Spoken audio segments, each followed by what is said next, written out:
আজকে আমার জন্য একদম স্পেশাল একটা দিন, কারণ আজ মেহনির প্রথমবার আমার বাইকে উঠলো।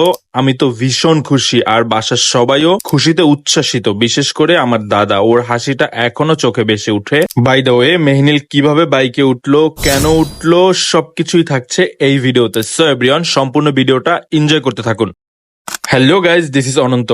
অ্যাকচুয়ালি আজকে আমাদের যাওয়ার কথা ছিল মায়ামিনকে নিয়ে ডাক্তারের কাছে। আমি শ্যাম আর মায়ামিন যাব বাইকে, এই ছিল প্ল্যান। কিন্তু হঠাৎ করে মেহনিল বলল আমিও যাব তোমাদের সঙ্গে বাইকে করে। আমি তো শুনে চমকে গেলাম, কারণ মেহনিল বাইকে উঠতে ভয় পায় সবসময়। কিন্তু আজকে ও নিজেই বলতেছে, ইভেন ওর চোখে ছিল একরাশ কৌতূহল আর সাহস। বাই দ্য ওয়ে, আমরা রওনা দিলাম। পথে চলার সময় মেহনিলের চেহারায় ছিল এক অদ্ভুত আনন্দ। ও বুঝতেই পারেনি বাইকে ঘোড়া এত মজার হতে পারে। সবকিছু যেন ওর কাছে এক নূতন জগৎ। বলল আমি এখন থেকে বাইকে উঠবো রেগুলার। শুনে আমি হেসে বললাম অবশ্যই, মাশাআল্লাহ। অবশেষে আমরা পৌঁছালাম ডাক্তারের চেম্বারে। তখনও ডাক্তার আসেননি, আমরা আগেভাগেই পৌঁছে গেছি।